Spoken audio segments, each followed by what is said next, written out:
गोवा में प्रमोद सावंत आज लेंगे सीएम पद की शपथ, दूसरी बार बनेंगे मुख्यमंत्री। प्रमोद सावंत के शपथ ग्रहण समारोह में पीएम मोदी भी शामिल होंगे। डॉक्टर श्याम प्रसाद मुखर्जी स्टेडियम में भव्य समारोह। प्रमोद सावंत के शपथ ग्रहण में बीजेपी के राष्ट्रीय अध्यक्ष जेपी नड्डा भी मौजूद रहेंगे। एमपी के सीएम शिवराज सिंह चौहान समेत बीजेपी शासित करीब 10 राज्यों के सीएम भी हिस्सा लेंगे।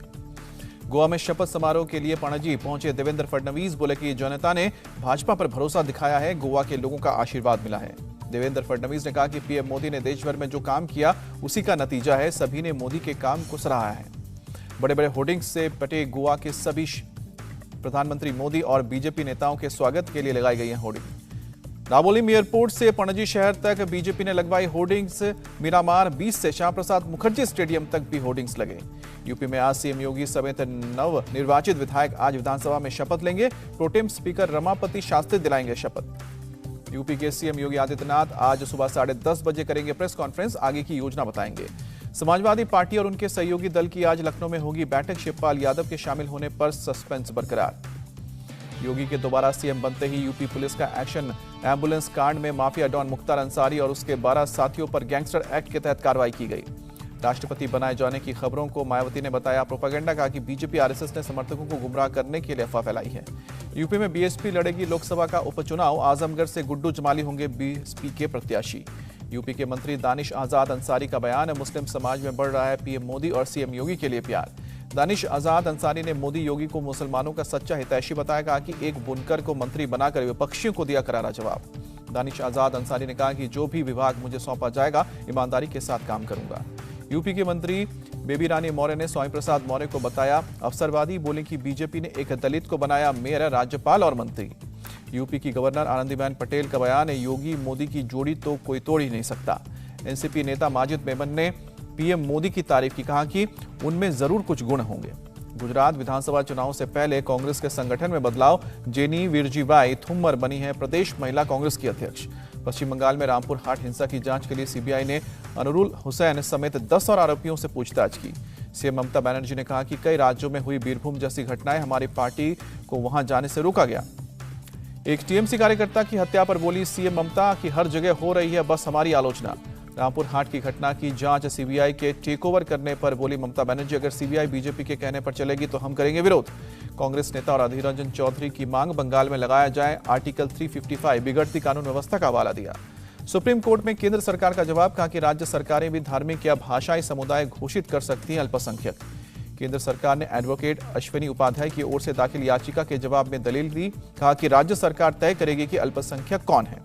पेट्रोल डीजल की लगातार बढ़ती कीमत पर कांग्रेस का केंद्र सरकार पर अटैक। पिछले 8 साल में टैक्स से कमाए 26 लाख करोड़ का हिसाब लें। तेलों की बढ़ती कीमत के खिलाफ औरंगाबाद में शिवसेना का विरोध प्रदर्शन, कहा कि मोदी सरकार अपनी जिम्मेदारी से भाग रही है।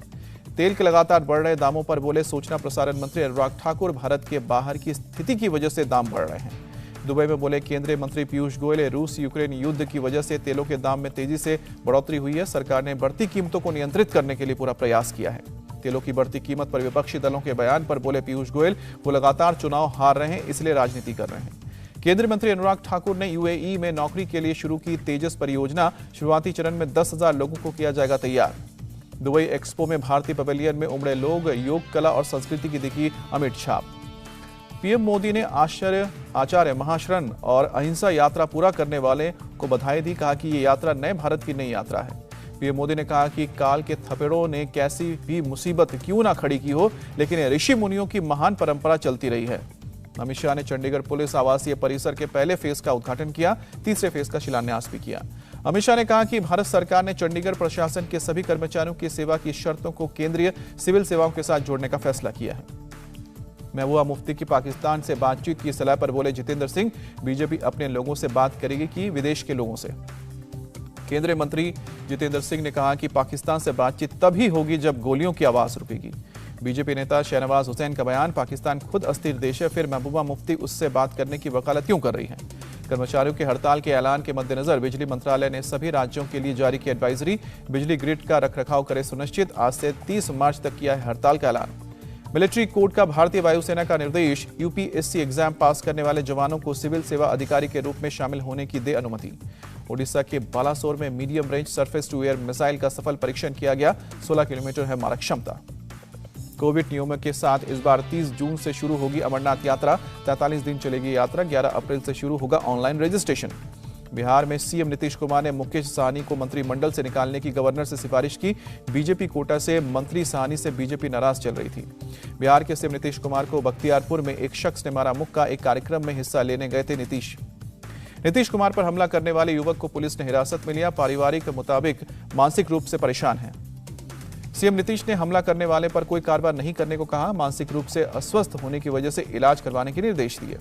बिहार के मंत्री अशोक चौधरी ने मुख्यमंत्री की सुरक्षा में चूक होने की जांच की मांग की ताकि लापरवाही करने वालों पर कार्रवाई हो। पंचमढ़ी में बोले सीएम शिवराज सिंह चौहान, 18 अप्रैल से मुख्यमंत्री तीर्थ दर्शन योजना फिर से शुरू की जाएगी। सीएम शिवराज सिंह चौहान का बयान। 21 अप्रैल से नए तरीके के सीएम कन्या विवाह योजना और 2 मई से लाडली लक्ष्मी योजना की शुरुआत की जाएगी। यूक्रेन के खिलाफ रूसी हमले का आज 33वां दिन। यूक्रेन के राष्ट्रपति जेलेंस्की ने कहा रूस के साथ शांति समझौते के लिए तटस्थ रुख अपनाने पर चर्चा के लिए तैयार है। रूस यूक्रेन में वॉर पलटवार। यूक्रेन का घात लगाकर किए गए हमले में रूसी काफिले को नुकसान पहुंचाया गया। रूस ने यूक्रेन के लवीव में तेल डिपो को बनाया निशाना। रॉकेट से तेल डिपो को तबाह किया। रूस और यूक्रेन की जंग में रूस ने यूक्रेन पर सबसे बड़ा मिसाइल अटैक किया। 26 मार्च को रिकॉर्ड 70 मिसाइल दागी गई। यूक्रेन का दावा 62 मिसाइलों को हवा में ही नष्ट किया गया। सिर्फ 8 मिसाइलें यूक्रेन तक पहुंची। कीव में यूक्रेनी सेना ने रूसी सेना को पहुंचाया नुकसान। कई रूसी सैनिकों को मार गिराया। सैन्य ठिकानों को भी तबाह किया। यूक्रेनी फोर्सेस का रशियन TZMT लैंडिंग व्हीकल कब्जा। TOS-1A thermobaric multi barrel rocket launcher system का है हिस्सा।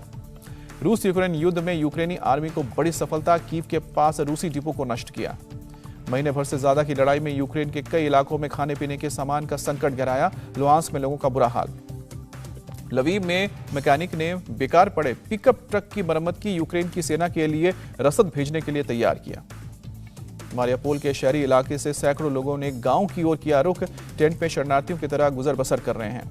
रूसी स्टेट टीवी ने एक फुटेज जारी कर मारियापोल शहर से निकाले गए लोगों को दिखाया। लोगों ने बिना खाना पीने के तहखाने में हफ्ते बिताए।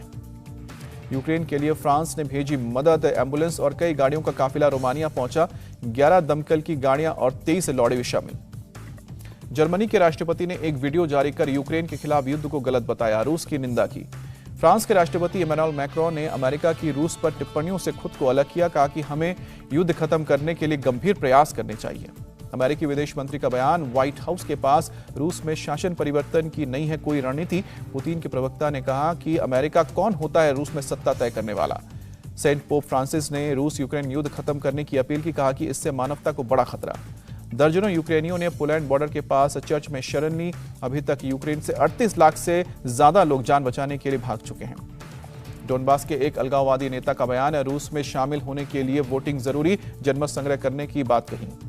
वॉर्सो में हाफ मैराथन का हुआ आयोजन। 7000 लोगों ने हिस्सा लिया। यूक्रेनी शरणार्थियों के लिए पैसे जुटाने के लिए दौड़।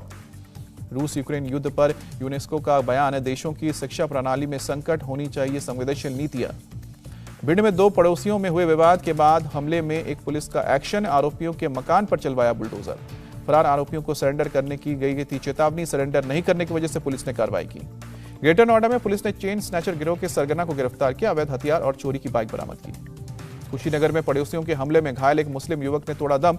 20 मार्च को बीजेपी की सरकार बनने पर युवक के मिठाई बांटने से नाराज थे पड़ोसी।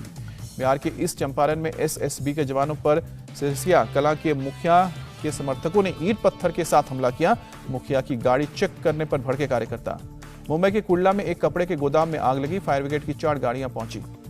छत्तीसगढ़ के बलरामपुर के जंगलों में आग। वन विभाग के कर्मचारी आग बुझाने में जुटे। महाराष्ट्र के अमरावती में ट्रक और कार की टक्कर में एक परिवार के 5 लोगों की जान गई। शादी समारोह में जा रहा था परिवार। बहुमत साबित करने से पहले पाकिस्तान के पीएम इमरान खान का शक्ति प्रदर्शन। परेड ग्राउंड में रैली करके इस्तीफा देने की से इनकार किया। इमरान खान का दावा 5 साल तक रहूंगा पीएम, नहीं झुकूंगा, नया पाकिस्तान बनाकर रहूंगा। इमरान खान ने विपक्ष पर लगाए आरोप। मेरे सांसदों को खरीदने की हो रही है कोशिश। शहबाज शरीफ को बताया बड़ा डाकू। पंजाब किंग्स ने रॉयल चैलेंजर्स बैंगलोर को 5 विकेट से हराया। 19 ओवर में 5 विकेट पर 208 रन बनाकर मैच जीता। ओडियन 8 गेंदों पर 25 रन बनाकर नाबाद रहे। शाहरुख ने 20 गेंदों पर 24 रन की पारी खेली। रॉयल चैलेंजर्स बैंगलोर ने 20 ओवर में 2 विकेट गंवाकर 205 रन बनाए। मैच में ड्यूप्लेसिस ने अपना 23वां अर्धशतक लगाया। 97 गेंदों पर 88 रन बनाए। विराट कोहली ने 41 रन बनाकर नाबाद रहे। दिनेश कार्तिक ने 14 गेंद पर 32 रन बनाए। बेंगलोर की तरफ से सिराज ने 2 विकेट लिए। आकाशदीप हरसंगा और हर्षल पटेल को एक एक विकेट मिला। फाफ डुप्लेसिस ने आईपीएल में 3000 रन पूरे किए। सबसे कम पारियों में 3000 रन पूरे करने वाले तीसरे खिलाड़ी। दिल्ली कैपिटल्स ने मुंबई इंडियंस को 4 विकेट हराकर जीत के साथ अपने अभियान की शुरुआत की। मुंबई को एक बार फिर पहले मैच में हार का सामना करना पड़ा। पहले बल्लेबाजी करते हुए मुंबई इंडियंस ने 5 विकेट पर 177 रन बनाए। दिल्ली की टीम 18 ओवर में 179 रन बनाकर अपने नाम मैच किया। दिल्ली के लिए सबसे ज्यादा 48 रन ललित यादव ने बनाए। अक्षर पटेल ने भी 38 रन की पारी खेली। मुंबई के लिए बेसिल थम्पी ने 3 और मुरुगन अश्विन ने 2-2 विकेट लिए। टाइमल मिल्स को 1 विकेट मिला। रोहित शर्मा और ईशान किशन ने मुंबई इंडियंस को शानदार शुरुआत दी। रोहित ने 32 गेंद में 41 रन। मुंबई इंडियंस की तरफ से ईशान किशन ने खेली 81 रन की नाबाद पारी, 2 छक्के 11 चौके। महिला वर्ल्ड कप के सेमीफाइनल में पहुंचने का टीम इंडिया का सपना टूटा। दक्षिण अफ्रीका ने 3 विकेट से शिकस्त दी। वर्ल्ड कप में हार के बाद कप्तान मिताली राज का संन्यास पर बयान, संन्यास पर बात करना नहीं है ये सही समय। पीवी सिंधु पहली बार बनी स्विस ओपन चैंपियन। थाईलैंड की बुसानन को 21-16, 21-8 से हराया। प्रधानमंत्री नरेंद्र मोदी ने पीवी सिंधु को स्विस ओपन 2022 महिला एकल में जीत के लिए बधाई दी।